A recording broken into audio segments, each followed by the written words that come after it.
You know, growing up, I had the worst teeth. I had cavities in every single tooth. I was always at the dentist. The only thing good about the dentist is they would give you a lollipop. And I really wish I would have known what I know now back then, because it could have saved me a lot of problems with my teeth. But I want to share with you the best two foods that you should be eating for your teeth. Now, you can skip forward to get right to those two foods, but I want to first talk about why you should consume these two foods.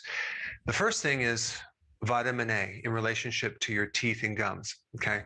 Vitamin A supports a lot of things, but it's especially important in the internal skin and mucous membranes of your body, especially the gums.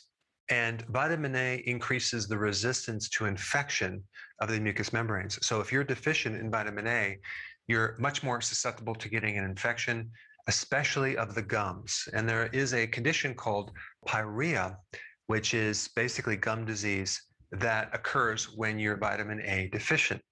And so there's various degrees of gum problems. It starts out with inflammation of the gums called gingivitis, and then it can progress into something more serious called periodontitis, which involves more complications with the gums, redness, chronic halitosis, bad breath, infection, plaquing, things like that. One thing you should know about the plaque on your teeth, or tartar, that's not just bacteria. That is also candida, a type of fungus that can grow. So in your mouth, you have friendly bacteria and you have friendly yeast or fungus that keep everything in check.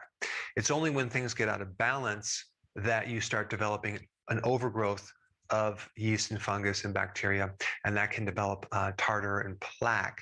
And the byproduct of those guys is acids that then create cavities. Now, of course, the thing that starts the whole thing is the fuel that you're feeding these pathogens, and that would be sugar. So people that have high sugar in the diet or carbohydrates have a lot more of the unfriendly bacteria in their mouth that create the cavities. And so this data between sugar and cavities was suppressed in the early 70s. There's some really interesting data I will share down below. So instead, they shifted their attention on saturated fats and away from sugar. But out of all the foods you should avoid for your teeth and gums, sugar is at the top of the list. So vitamin A is really, really important with your gums. Now, if you have periodontitis, okay, and you have enough vitamin C, you probably retain your teeth, okay, you're not going to lose your teeth, and you probably won't have as much bleeding. But if you actually combine a vitamin C deficiency, you'll tend to get loose teeth, or you'll lose a tooth, and you'll have bleeding.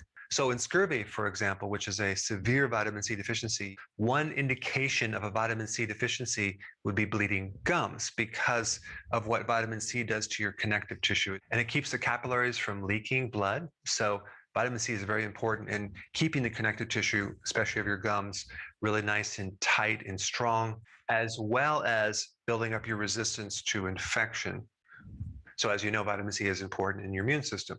Then we have vitamin B1. Now, the reason I'm bringing this up is because if you have a tooth that's hurting, you have like some nerve involvement, okay, neuritis.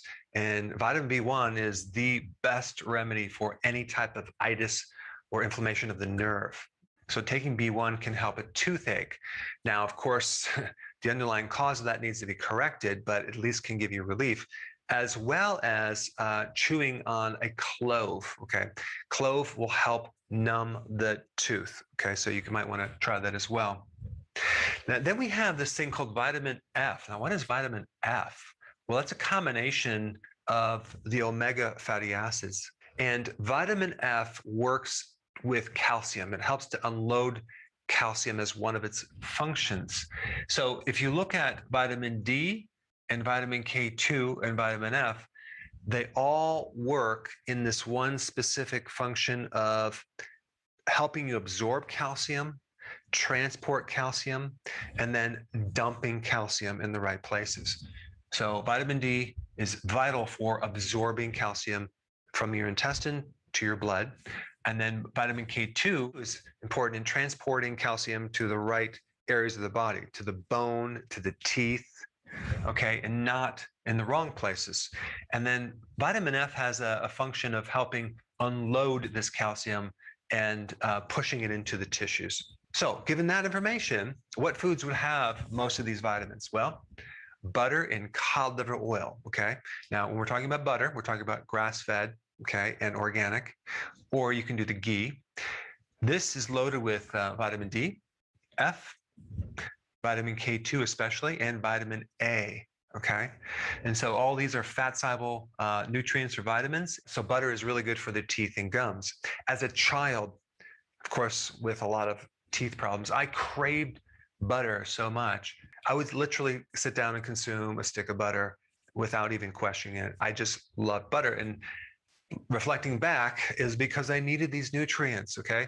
Unfortunately, I was consuming a massive amount of sugar and refined carbs at the same time. And one point about vitamin C and sugar is that the chemistry of sugar and vitamin C is very similar. So if you're consuming all this sugar, you're not going to be able to absorb vitamin C at the same time. Okay, so that was my problem. And the second food is cod liver oil. Now, why is cod liver oil so good for the teeth and gums, and why is it so unique and different from regular fish oils? Okay, well, cod liver oil not only has the omega-3 fatty acids that other fish oils have, but it also has vitamin D and vitamin A, whereas other fish oils usually don't have vitamin D and vitamin A. So it has these two extra things that are very, very good for you. It's very difficult to get vitamin D from your foods, but cod liver oil has a really good amount of it. So with cod liver oil, you get these fat-soluble vitamins and this nutrient, which is, you can call it a vitamin, or you could just call it a essential fatty acid combination. Now, you could also do cod liver. You can buy this in a can. It's very fatty. It's actually quite delicious. I've recommended it. I will put a link down below. If you haven't tried it, you should try it.